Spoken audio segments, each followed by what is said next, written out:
নমস্কার, হিন্দু এপিক চ্যানেলে আপনাদের সবাইকে স্বাগতম। মহাভারতের বিশাল ক্যানভাসে এমন অনেক চরিত্র আছে যারা আমাদের অনুপ্রাণিত করে, কিন্তু পিতামহ ভীষ্মের মতো ত্যাগ আর বীরত্বের সংমিশ্রণ আর দ্বিতীয়টি নেই। আজকের ভিডিওতে আমরা আলোচনা করব গঙ্গাপুত্র দেবব্রতের ভীষ্ম হয়ে ওঠার সেই রোমহর্ষক ও আধ্যাত্মিক যাত্রা নিয়ে। ভীষ্মের কাহিনীর সূত্রপাত মর্তে নয়, বরং স্বর্গে। একদিন ৮জন দেবতা, যাদের অষ্টবসু বলা হয়, তারা তাদের স্ত্রীসহ ঋষি বশিষ্ঠের তপবনে ভ্রমণ করছিলেন। তাদের মধ্যে দিউ নামক বসুর স্ত্রী ঋষির প্রিয় গাভী নন্দিনীকে দেখে মুগ্ধ হন এবং সেটি চুরি করার আবদার করেন।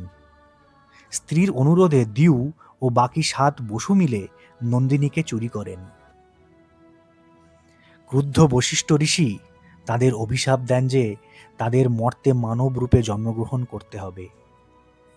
৭ জন বসু ক্ষমা চাইলে ঋষি বলেন তারা জন্মের পরপরই মুক্তি পাবেন, কিন্তু চুরির মূল পরিকল্পনাকারী ডিউকে দীর্ঘকাল মর্তের দুঃসহ ও কঠোর জীবন অতিবাহিত করতে হবে। এই দুই ছিলেন মর্তের দেবব্রত বা ভীষ্ম। হস্তিনাপুরের রাজা শান্তনু গঙ্গার তীরে এক অপরূপ সুন্দরী নারীকে দেখে মোহিত হন। তিনি ছিলেন দেবী গঙ্গা।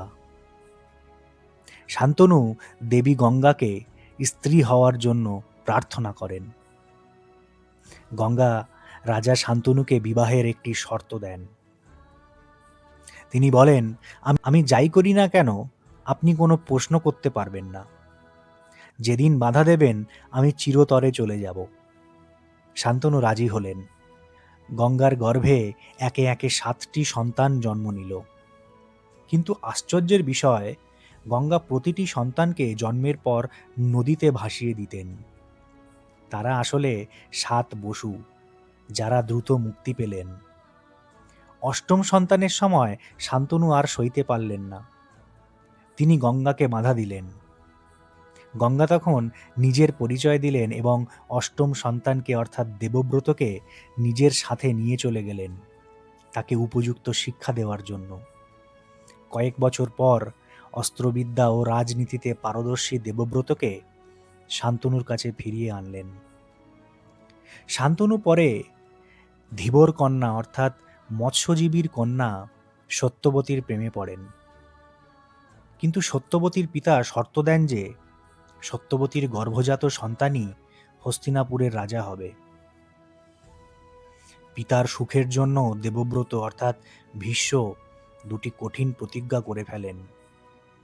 তিনি সিংহাসনের অধিকার ত্যাগ করলেন এবং তিনি আজীবন অবিবাহিত থাকবেন এবং ব্রহ্মচর্য পালন করবেন, এই ২ অঙ্গীকার করে বসলেন। তার এই ভয়ঙ্কর প্রতিজ্ঞার জন্য আকাশ থেকে দেবতারা পুষ্পবৃষ্টি করেন এবং তার নাম হয় ভীষ্ম, অর্থাৎ যিনি ভীষণ প্রতিজ্ঞাবদ্ধ। শান্তনু খুশি হয়ে তাকে স্বেচ্ছা মৃত্যুর বরদান করেন। পরবর্তীতে শান্তনু ও সত্যবতীর ২ পুত্র হয়, চিত্রাঙ্গদ ও বিচিত্রবীর্য।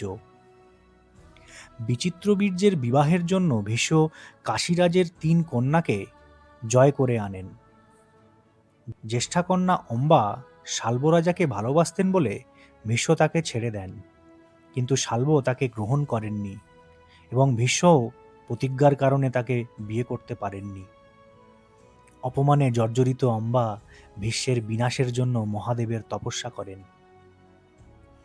এই অম্বাই পরবর্তী জন্মে রাজা দ্রুপদের ঘরে শিখণ্ডী রূপে জন্ম নেন, যিনি ভীষ্মের মৃত্যুর কারণ হয়ে ওঠেন। অম্বার ওপর অন্যায়ের বিচার করতে ভগবান পরশুরাম, যিনি ভীষ্মের অস্ত্রগুরু ছিলেন, ভীষ্মকে যুদ্ধের জন্য আহ্বান জানান। ২৩ দিন ধরে চলে সেই প্রলয়ঙ্করী যুদ্ধ। একদিকে গুরুর দিব্যাস্ত্র, অন্যদিকে শিষ্যের গঙ্গা প্রদত্ত কবচ ও বীরত্ব। শেষ পর্যন্ত দেবতারা হস্তক্ষেপ করেন, কারণ ভীষ্মকে পরাজিত করা ছিল অসম্ভব। পরশুরাম ভীষ্মের বীরত্বে মুগ্ধ হয়ে আশীর্বাদ করেন যে ত্রিভুবনে কেউ তাকে রণক্ষেত্রে পরাস্ত করতে পারবে না। কুরুক্ষেত্রের যুদ্ধে অনিচ্ছা সত্ত্বেও ভীষ্মকে কৌরবদের পক্ষে লড়তে হয়েছিল। 10 দিন ধরে তিনি পাণ্ডব শিবিরে ত্রাস সৃষ্টি করে রেখেছিলেন। অর্জুন জানতেন পিতামহকে হারানো অসম্ভব, তাই শিখণ্ডীকে অর্থাৎ পূর্বজন্মের অম্বাকে সামনে রেখে অর্জুন ভীষ্মকে লক্ষ্য করে বাণ বর্ষণ করেন। নারী বা ক্লীবের ওপর অস্ত্র ধরবেন না, এই প্রতিজ্ঞায় ভীষ্ম ধনুর্বাণ ত্যাগ করেন। অর্জুনের অসংখ্য বাণে ভীষ্মের শরীর বিদ্ধ হয়ে রথ থেকে পড়ে গেল, কিন্তু মাটি স্পর্শ করল না।